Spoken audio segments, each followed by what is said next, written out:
What's up, guys? Welcome to the Outer Nexus. Tonight, we are going to have a conversation about how crazy the economy is right now.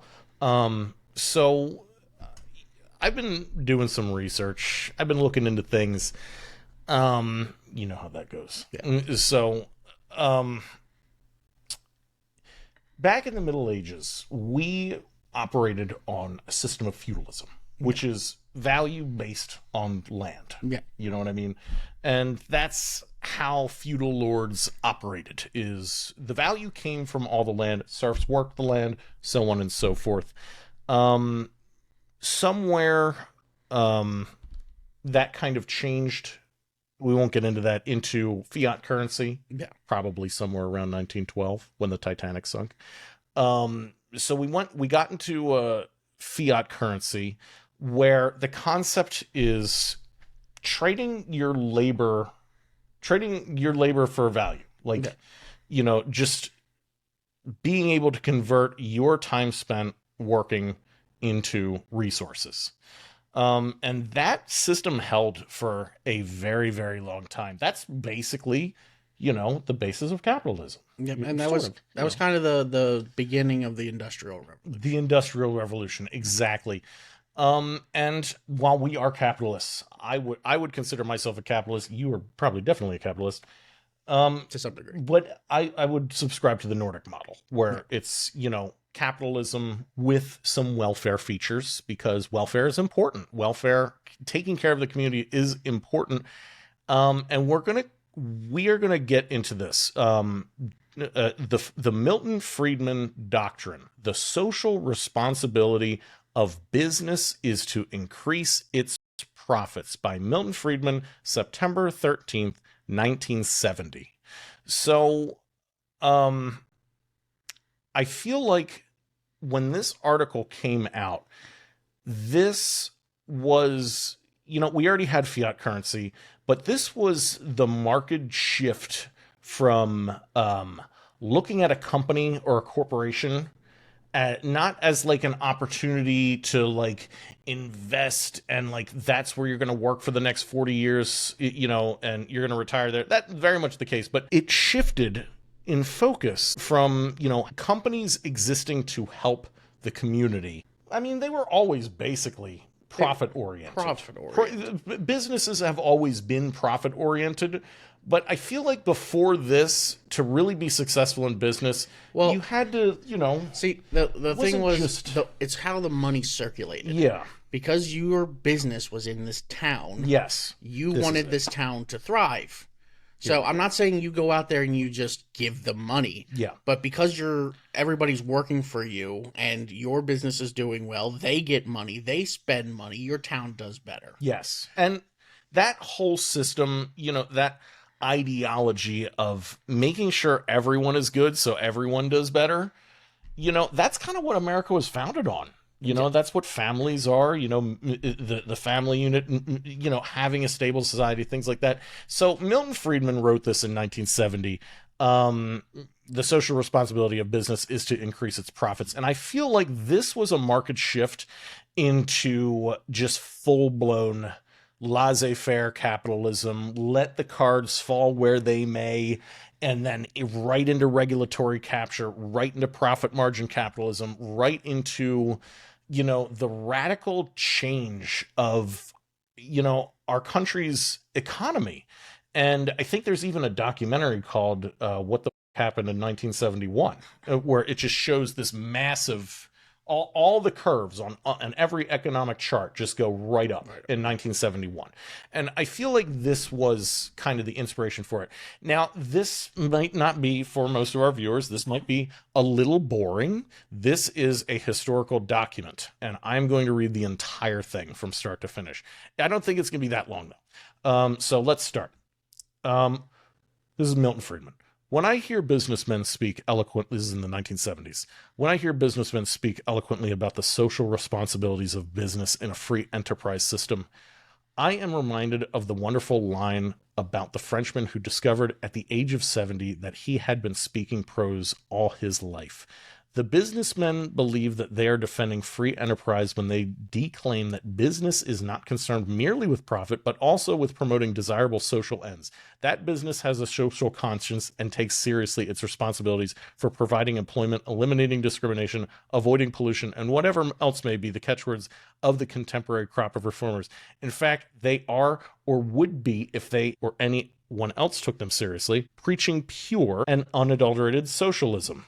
Businessmen who talk this way are unwitting puppets of the intellectual forces that have been undermining the basis of a free society these past decades.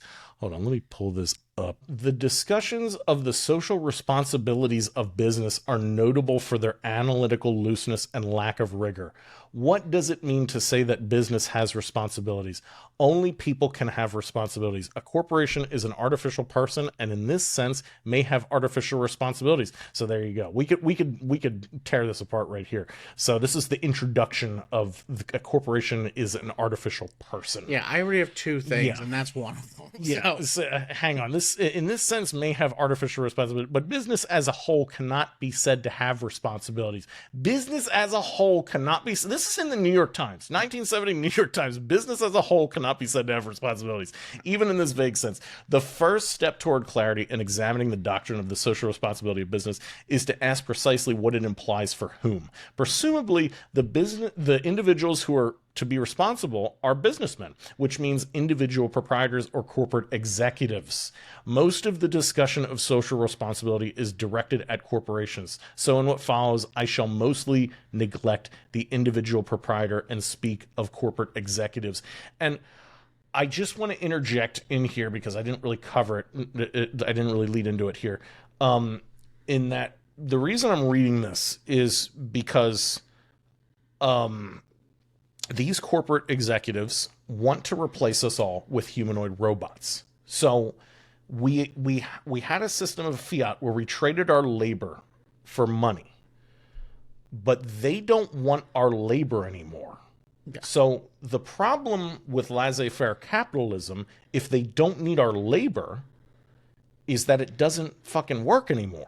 Yeah. You know what I mean? And there's more to it than just that. Yeah. But yes, that's one of the undermining. Yeah. So let me continue. In a free enterprise private property system, a corporate executive is an employee of the owner's business. He has a direct responsibility to his employers. That responsibility is to conduct the business in accordance with their desires. Wow, that's which generally will be to make as much money as possible while conforming to the basic rules of society. Well, just the basic rules of society, both those embodied in law and those embodied in ethical custom.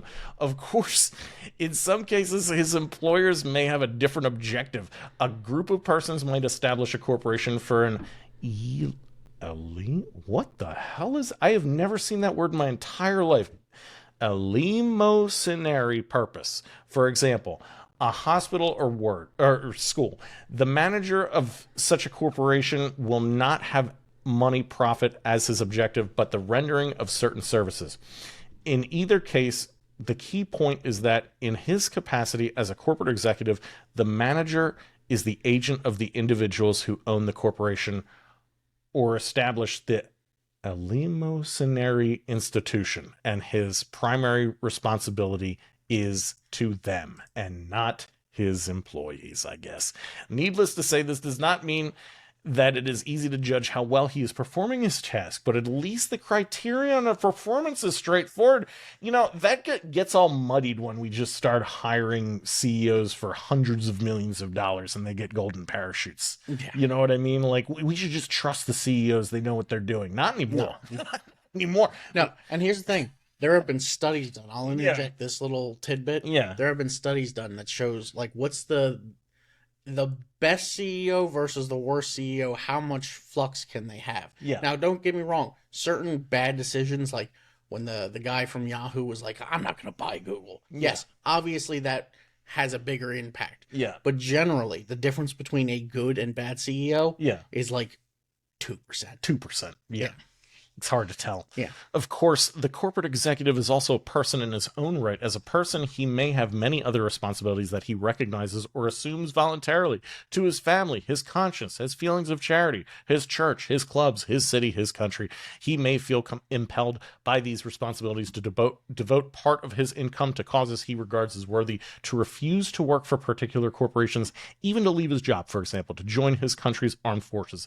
If we wish, we may refer to some of these responsibilities as social responsibilities. But in these respects, he is acting as a principal, not an agent. He is spending his own money or time or energy, not the money of his employers or time or energy he has contracted to devote to their purposes. If these are social responsibilities, they are social responsibilities of individuals, not of businesses. So businesses can just free reign, run haywire. They can just do whatever the fuck they want. Yeah. What does it mean to say that a corporate executive has social responsibility in his capacity as businessman? If this statement is not pure rhetoric, it must mean that he is to act in some way that is not in the interest of his employers. For example, that he has to refrain from increasing the price of the product in order to contribute to the social objective of preventing inflation, even though a price increase would be in the best interest of the corporation, or that he has to make expenditures on reducing pollution beyond the amount. Oh my God. Or he is to make expenditures on reducing pollution beyond the amount that is in the best interest of the corporation, or that is required by law in order to contribute to the social objective of improving the environment. Wow. That is just... welcome to 1970. Everybody's smoking inside. Or that at the expense of corporate profits, he is to hire hardcore unemployment. He is to hire hardcore unemployment instead of better qualified available workmen to contribute to the social objective of reducing poverty. In each of these cases, the corporate executive would be spending someone else's money for general social interests, insofar as his actions in accord with his social responsibility reduce returns to stockholders. He is spending their money, Billy. He's spending their money. Yeah. Insofar as his actions raise the price to customers, he is spending the customers' money. Insofar as his actions lower the wages of some employees, he's spending their money. And that is the point. The stockholders or the customers or the employees could separately spend their own money on the particular action if they wish to do so. The executive is exercising a distinct social responsibility rather than serving as an agent of the stockholders or the customers or the employees if he spends money in a different way than they would have spent it. But he does this. He is in effect imposing taxes on one hand and deciding how tax proceeds shall be spent on the other. This process raises political questions on two levels: principle and consequences. On the level of political principle, the imposition of taxes and the expenditure of tax proceeds are governmental functions. We have established elaborate constitutional, parliamentary, and judicial provisions to control these functions, to assure that taxes are imposed so far as possible in accordance with the preferences and desires of the public, except when all this came to be and they had regulatory capture. So this is prior to regulatory capture, probably. After all, taxation without representation was one of the battle cries of the American Revolution. We have a system of checks and balances to separate the legislative function of imposing taxes and enacting expenditures from the executive function of collecting taxes and administering expenditure programs from the judicial function of mediating disputes and interpreting the law. Here, the businessman, self-selected or appointed directly or indirectly by stockholders, is to be simultaneously legislator, executive, and jurist. He is to decide whom to tax by how much and for what purpose, and he is to spend the proceeds, all this guided only by general exhortations from on high to restrain inflation, improve the environment, fight poverty, and so on. And so on. The whole justification from permitting the corporate executive to be selected by the stockholders is that the executive is an agent serving the interest of his principal. This justification disappears when the corporate executive imposes taxes and spends the proceeds for social services. He becomes, in effect, a public employee, a civil servant. That's crazy. A civil servant, even though he remains in name an employee of private enterprise. Wow, he really goes that far. If you even try to help the public, you will be outcast as a public employee. You know, on grounds of political principle, it is intolerable that such civil servants, insofar as their actions in the name of social responsibility are real and not just window dressing, should be selected as they are now. If they are to be civil servants, then they must be selected through a political process. If they are to impose taxes and make expenditures to foster social objectives, then political machinery must be set up to guide the assessment of taxes to determine through a political process the objectives to be served. Is he trying to like suggest that? Oh man, I don't know what he's trying to say here. So basically, what he's getting at, and he's being very, I should say, long-winded about it, is he's just basically getting at the fact that if you are not directly doing what the business is, directly, everything else is just another function that is not the business. So that's what he's saying here. Like, if you're doing something for the good of the people around you, with money from the business, that's just you. That's not the business. Even if you spend business money on it, it's really not the business. So that's basically what he's getting at, is really business, when it comes down to it, is to make more money. In this context, that's what he's arguing here.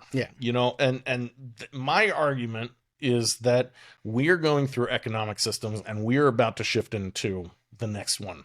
On the grounds of consequences, can the corporate executive in fact discharge his alleged social responsibilities? On the one hand, suppose he could get away with spending the stockholders or customers or employees' money. How is he to know how to spend it? He is told that he must contribute to fighting inflation. How is he to know what action of his will contribute to that end? He is presumably an expert in running his company and producing a product or selling it or financing it, but nothing about his selection makes him an expert on inflation. Will his holding down the price of his product reduce inflationary pressure, or by leaving more spending power in the hands of his customers simply divert it elsewhere? Or by forcing him to produce less because of the lower price, will it simply contribute to shortages? Even if he could answer these questions, how much cost is he justified in imposing on his stockholders, customers, and employees for this social purpose? What is his appropriate share, and what is the appropriate share of others? And whether he wants to or not, can he get away with spending his stockholders, customers, or employees' money? Will not the stockholders fire him? Either the present ones or those who take over when his actions in the name of social responsibility have reduced the corporation's profits and price of its stock? His customers and his employees can desert him for other producers and employers less scrupulous in exercising their social responsibilities. This facet of social responsibility doctrine is brought into sharp relief when the doctrine is used to justify wage restraint by trade unions. The conflict of interest is naked and clear when union officials are asked to subordinate the interest of their members to some more general social purpose. If the union officials try to enforce wage restraint, the consequence is likely to be wildcat strikes, rank and file revolts, and the emergence of strong competitors for their jobs. We thus have the ironic phenomenon that union leaders, at least in the U.S., have objected to government interference with the market far more consistently and courageously than have business leaders. The difficulty of exercising social responsibility illustrates, of course, the great virtue of private competitive enterprise. It forces people to be responsible for their own actions and makes it difficult for them to exploit other people for either selfish or unselfish purposes. They can do good, but only at their own expense. Many a reader who has followed the argument this far may be tempted to remonstrate that it is all well and good to speak of governments having the responsibility to impose taxes and determine expenditures for such social purposes as controlling pollution or training the hardcore unemployed, but that the problems are too urgent to wait on the slow course of political processes, that the exercise of social responsibility by businessmen is a quicker and surer way to solve pressing current problems. Aside from the question of fact, I share Adam Smith's skepticism about the benefits that can be expected from those who affected to trade for the public good. This argument must be rejected on grounds of principle. What it amounts to is an assertion that those who favor the taxes and expenditures in question have failed to persuade a majority of their fellow citizens to be of like mind, and that they are seeking to attain undemocratic procedures what they cannot attain by democratic procedures. In a free society, it is hard for good people to do good, but that is a small price to pay for making it hard for evil people to do evil, especially since one man's good is another's evil. I have, for simplicity, concentrated on the special case of the corporate executive, except only for the brief digression on trade unions. But precisely the same argument applies to the newer phenomenon of calling upon stockholders to require corporations to exercise social responsibility. The recent GM crusade, for example, in most of these cases, what is in effect involved is some stockholders trying to get other stockholders or customers or employees to contribute against their will to social causes favored by the activists. Insofar as they succeed, they are again imposing taxes and spending the proceeds. The situation of the individual proprietor is somewhat different. If he acts to reduce the returns of his enterprise in order to exercise his social responsibility, he is spending his own money, not someone else's. If he wishes to spend his own money on such purposes, that is his right, and I cannot see that there is any objection to his doing so. In the process, he too may impose costs on employees and customers. However, because he is far less likely than a large corporation or union to have monopolistic power, any such side effects will tend to be minor. This is about CEOs. No, that part was about smaller businesses that own their own businesses. Yeah. So he's saying they can spend the money of the business because it's basically all their money to begin with. Yeah. And do what they want. And because they only have so much fluctuation, so much money, it's minor. Like anything they do will end up being minor. Yeah. Of course, in practice, the doctrine of social responsibility is frequently a cloak for actions that are justified on other grounds rather than a reason for those actions. To illustrate, it may well be in the long-run interest of a corporation that is a major employer in a small community to devote resources to providing amenities to that community or to improving its government. That may make it easier to attract desirable employees. It may reduce the wage bill or lessen losses from pilferage and sabotage, or have other worthwhile effects. It may be that, given the laws about the deductibility of corporate charitable contributions, the stockholders can contribute more to charities that they favor by having the corporation make the gift than by doing it themselves, since they can in that way contribute to the amount that would otherwise been paid as corporate taxes. In each of these and many similar cases, there's a strong temptation to rationalize these actions as an exercise of social responsibility. In the presence of climate of opinion, with its widespread aversion to capitalism, profits, and the soulless corporation and so on, this is one way for a corporation to generate goodwill as a byproduct of expenditures that are entirely justified on its own self-interest. It would be inconsistent of me to call on corporate executives to refrain from this hypocritical window dressing because it harms the foundations of a free society. That would be to call on them to exercise social responsibility.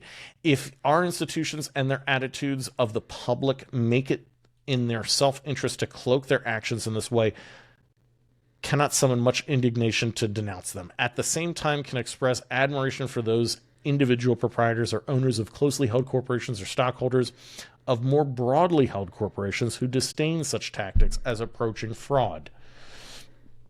Whether blameworthy or not, the use of the cloak of social responsibility and the nonsense spoken in the name of influential and prestigious businessmen does clearly harm the foundations of a free society. I have been impressed time and time again by the schizophrenic character of many businessmen. They are capable of being extremely far-sighted and clear-headed in matters that are internal to their businesses.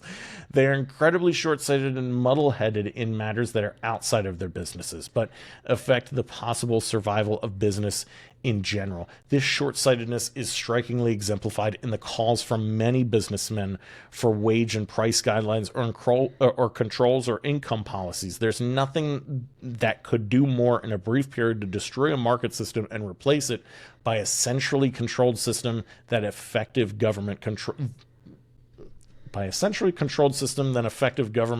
control of prices and wages. The short-sightedness is also exemplified in speeches by businesses by businessmen on social responsibility. This may gain them kudos in the short run, but it helps to strengthen the already too prevalent view that the pursuit of profits is wicked and immoral and must be curbed.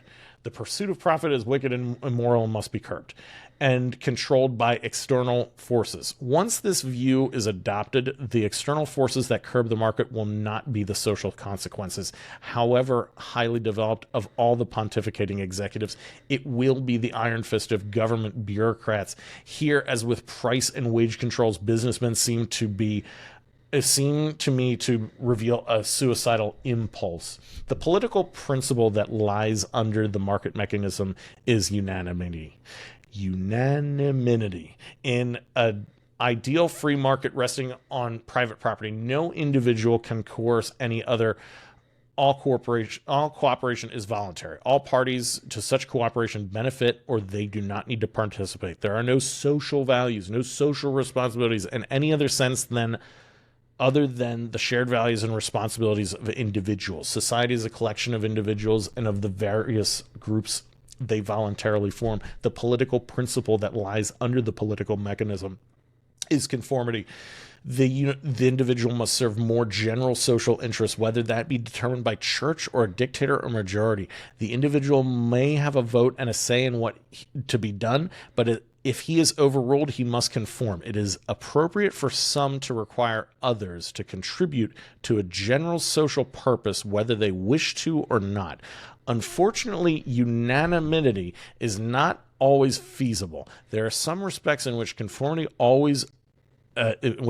appears unavoidable, so I do not see how one can avoid the use of political mechanisms altogether. But the doctrine of social responsibility taken seriously would extend the scope of political mechanism to every human activity. It does not differ in philosophy from the most explicitly collectivist doctrine. It differs only by professing to believe that collectivist ends can be attained without collectivist means.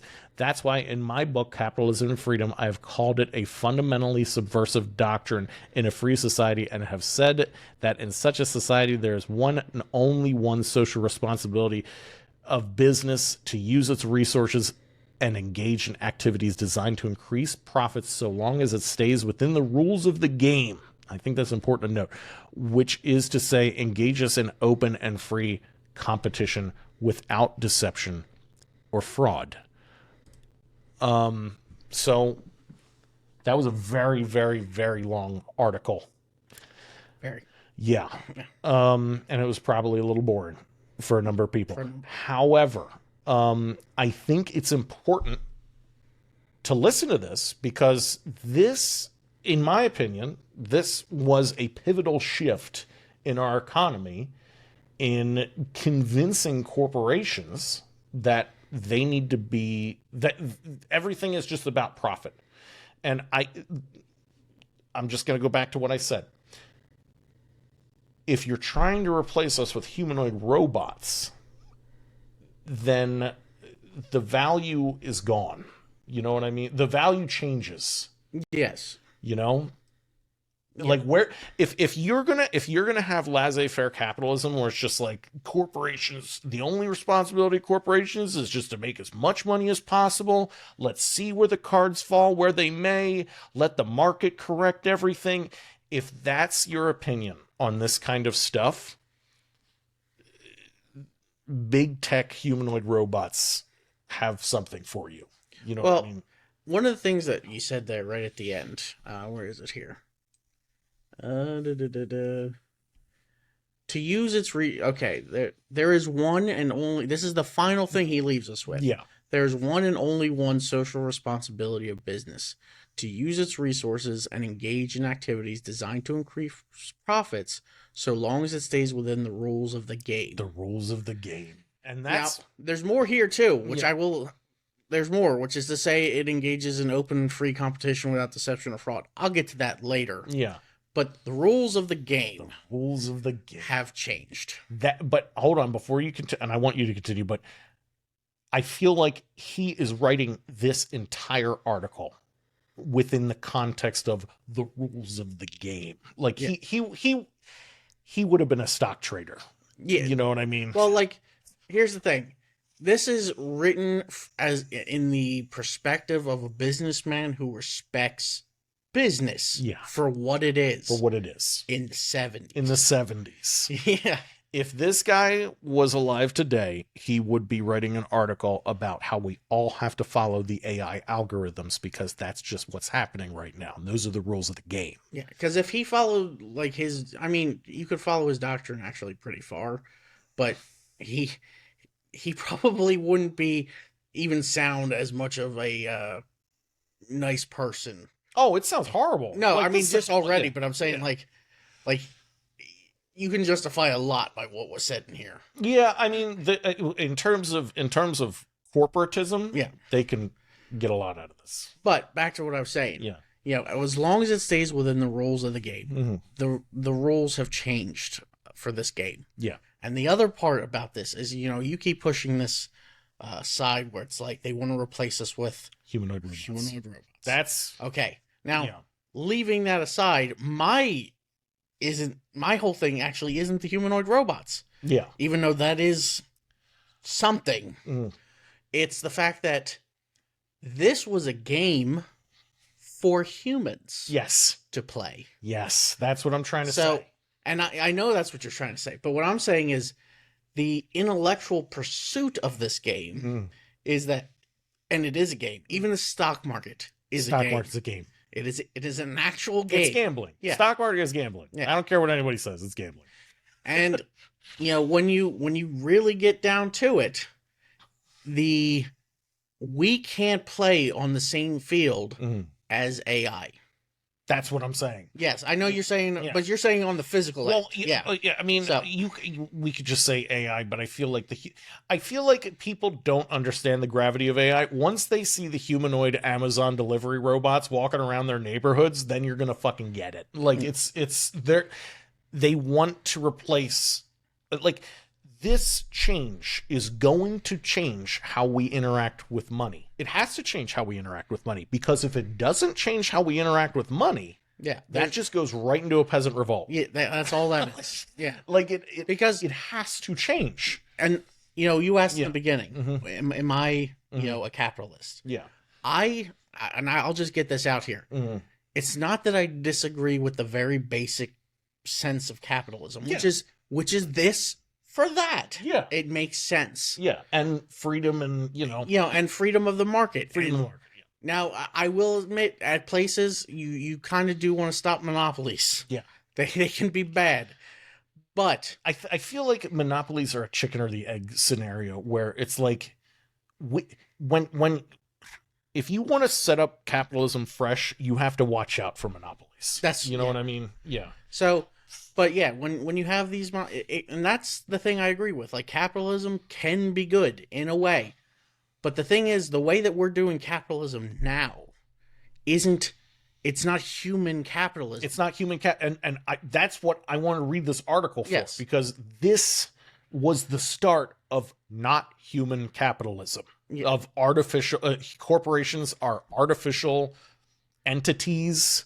Everything is about profit with absolutely no regard to the human being. Like this, I feel like this article was the beginning of that. Yeah, because when you have, and again, we've talked about this a little bit on our own, when you have record profits, and you come up and you're like, yes, we have made money, a lot of money, but we didn't make as much as last quarter. Yeah. So we lost money. Yeah. No. So what do you mean by that? No. What I mean by that is, even though we are going to line our pockets the best we ever have, almost. Technically, we made a little less than last time. Therefore, so it's a loss. It's a loss. Yeah. Yeah. That's what this article started. Yes. And that's what that started. And again, back to the game section and the AI section. Yeah. If we're playing this game, we can make mistakes. Yes. There's only so many patterns we as humans can see. We play on a very fundamental level of this game. Yes. AI, however, is a pattern recognition system. Yes. That sees patterns that See, like when Google returns you like a function that's like, we found 5 billion different things in the last 0.5 seconds. Yeah. It's like, cool. Now, what you have to understand about that is it can do those operations. The same one we just thought, like, oh, like, how do we make a better business? Yeah. We'll sit there, we'll think a way to do that. It does that 1 billion times. Yes. In 1 second. Yeah. So it did that 1 billion times. Yeah. And it does that pattern recognition all over the place. And then it doesn't have to worry about, like, losing thought or data or, like, how much bandwidth your brain has. Yeah. It's the bandwidth that you can give this thing. And they've given it a lot of bandwidth. And, you know, and I feel like the only end result of this is, like, I feel like the only end result is, like, eventually we're going to get to a scenario where, you know,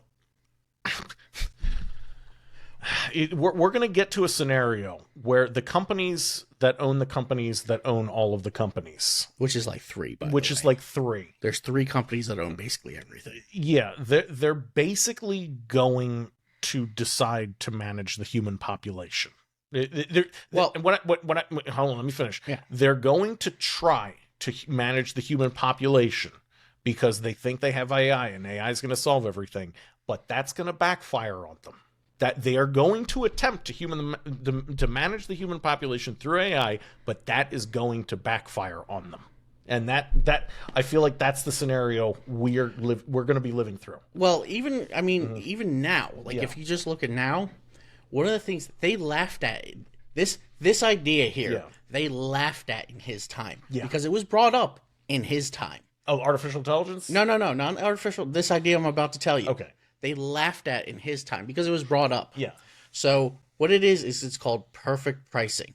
Okay. And what the general gist of this is that if you have let's say an apple and you want to sell this apple, well, where are you going to sell this apple? Who are you going to sell this apple to? And it's like, who's the perfect, if you're in New York City in a slum and you're like, I'm selling apples here. Where's the perfect price for this apple? Oh, I see what you're saying. You know, and like, where can I target this apple? You know, and it's like, you're trying to sell it and you find that price point where it's like, it's just right for there. Okay. And now you go and you're like, I'm going to sell the same apple, New York City, Manhattan. And you're like, I'm going to sell this. $10 more. Yeah. This apple is now $10 more. But when you look at the percentage between the two, that guy down there in the slum paid about, we'll say, 1% of his total income for that apple. Right. The guy up top, because you increased the price, paid about, again, it's about percentages, 1% of his income. So when they do this, and Amazon is already doing this. Yes. When they do this, it means like, say you got, you were in that slum. You were that guy. You got a raise. Now you're in Manhattan. Yeah. Now, even though that's like, I got a better job, I make more money, all of a sudden, I can't buy, I still can't buy.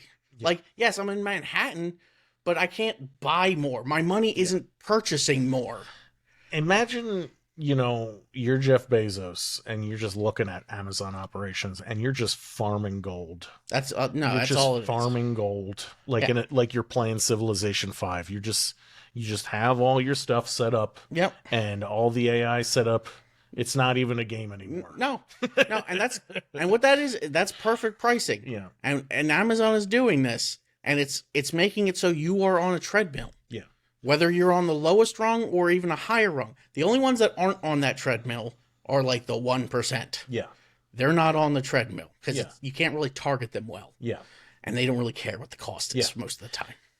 Yeah, and like I always said, the problem is that these guys, these 1%ers, these 0.1%ers, they think that they are going to get legions of humanoid robots to dominate the world in a new neo-feudalistic future. In my opinion, this is all my opinion. But I don't think that's going to work at all. I think that's going to completely backfire. Because it's like what is the other option? Like, there's two futures here. Well, like, even they're going to try to oppress us, or they're going to be like, okay, fine, you can have something like UBI or something. Well, here's the thing. one of my biggest thing too on that on the robot section of it is like, okay, so you don't want our, as you described it, you don't want our labor. You have those robots. Yeah. It's like, okay, you develop the robots. Why aren't, like, how are you going to absorb all of the money from every one of these robots, which was like, that was all of our jobs. Like we literally can't get a job anymore. Right. That's what I'm saying. Yeah, and I know, but I'm saying, like, you can't have that one corporation just being like, well, now I own all the jobs. Yeah. Like, that's not going to work without humans. Yeah. Like, that's what I'm saying. It's like, we operate on a human system of fiat, of money for human labor. Yeah. Like, and that's what this entire article is about, where that did work, where it's, if you just follow the capitalist system and you just let the market do what it's going to do and you just let humans be humans, then we're good. Yep. But we can't be humans anymore. No. We can't be left alone. We are going to be replaced by maybe not a humanoid robot. It could be just an AI. Yeah. Doctors, lawyers, accountants, you're all done, man. Like, you're done. And here's the thing. Yeah. That even, like, I would like to press too. Yeah. It's like, it's not that far. Yeah. In my job that I have, okay, I have actually told my director. Yeah. This is like 3 levels above me. Yeah. I was like, we could all be replaced. Yeah. And I actually explained how to do it. And I was like, I would be part of this group that gets replaced. Mm-hmm. And what it is we wouldn't even need to be replaced by AI. Yeah. Because one of the functions of AI is that the AI could make a program that already solves what you're doing. That solves so it's not an AI taking their job. It's that they already solved that problem. Well, no, what I'm saying is, like, the AI could make a program that does what I do. Yeah. And it's not, so what, my job didn't get replaced by the AI. Yes, it made the thing. Mm-hmm. But I'm saying it made a little, function that's like, now there. Yeah. And it's like 30 of us in where I work would be gone. Yeah. And it would take that AI 20 minutes. Yeah. Yeah. Yeah. And then a lot of tweaking, because you got to get the job right. The job right. Yeah. And that's what they're finding with a lot of AI. They're not getting it right. But once you tweak that thing down, all their jobs are gone. And it's not that difficult. I even said to them, I was like, technically, you could get a programmer, give them 9 months to orient to what we do, and let them program like what we do into the computer. We'd be gone. And like my whole everything would be gone. Yeah. And on top of that, all of your CEOs want that to happen. They want that to happen. Yeah, they want that to happen. They want to accelerate that process. Yeah. And, you hear like, AIs won't be replacing humans until like the 2030s. And it's, okay, that's optimistic. That's incredible. That's 5 years from now. Okay, AI is, we already have AI movies on prompts, and that's 5 years from now. I'm pretty sure. Here's the thing.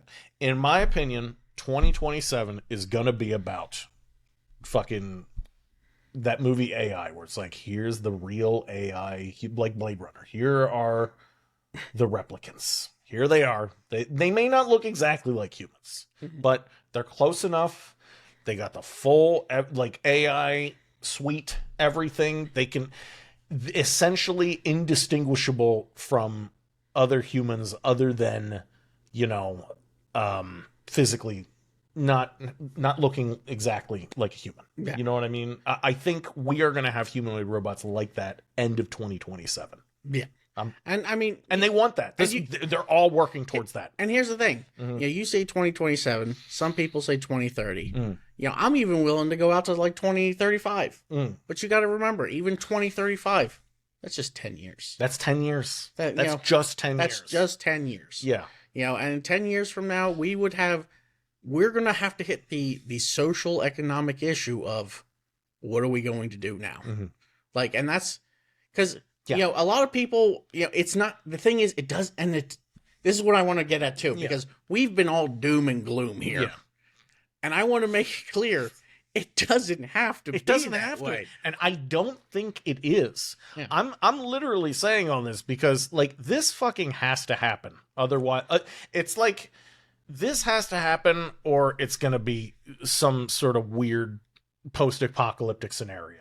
You know what I mean? Like there's no other option. Like you can't just cut humans entirely out of the workforce. They're just gonna if we went to the full end of that, the only result of that is humans swarming these laboratories. And I want to make it clear too on what you said there. Yeah. Because like I also don't another thing I don't want to say. Yeah. Because we know that the AI are coming. Yeah. The robots are coming. Yeah.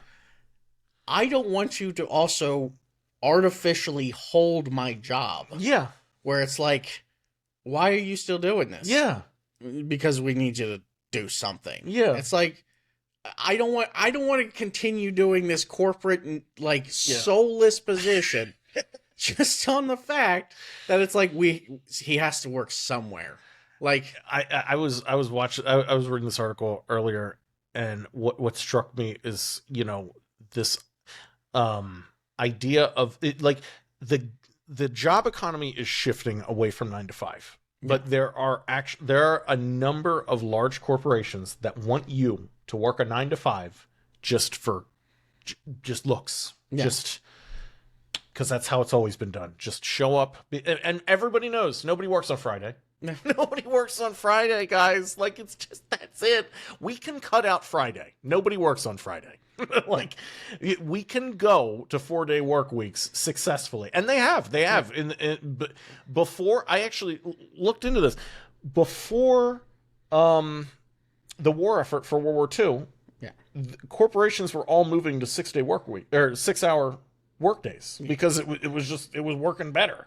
Well, and then when the war effort happened, they amped up the hours to do more war production. You know, and they just stuck with that. Another thing, I think Norway, actually, like the whole country, like I forget, I think it's Norway, but it is one of those, you know, upper European countries, did adopt a 4-day work week, and they were hesitant because Germany did too, I think, for all the reasons you just mentioned, like they were hesitant, and they're like, no, works well, there's like honestly, like. Everyone know, and I really hope, just like with college degrees where everyone is kind of realizing you don't really need a college degree to get a good job, I hope companies start realizing you don't really need to work, you don't need humans to be there for 40 hours a week to get the results that you need. No. Like that's a lot of the times you don't, and you know, we talk about this, but at the same time, I think what we're talking about, like right now, is actually just it's short. And what I mean by short is it's like, this is an in-between period between where it's like, even if you adopted mine where I said 2035, that's a 10-year period before it's gone. Yeah. You know, and it's like, you know, again, I don't want to hold on to like McDonald's jobs just because it's like, they have to work. Yeah. You know, and that's the craziest thing about it is that I think it's like 58% of the actual job market is jobs like that. Yeah. Where it's literally $8 to $21 an hour that no one at this point can survive on. No, and that's the whole thing. You can't survive because look at the housing market. Yeah. You can't buy one of them. Yeah. No. If you're in that 58% or whatever, you're not buying it. It's not happening. No. You know? It's not even like, unless you get some weird social credit thing, you know, through the government, like you're not, you know, assistance, it's not happening. Yeah. I mean, the housing situation, we're going to have to cover that in another video. Yeah. But we might call this one here. Do you have anything else to say? There's plenty more to say on this one, but I think we can call it here. Yeah. Okay. Yeah. We'll probably do another episode on this. Yeah. But thanks for tuning in and maybe even listening to me read this entire article. Yeah. All right. We'll see you guys later.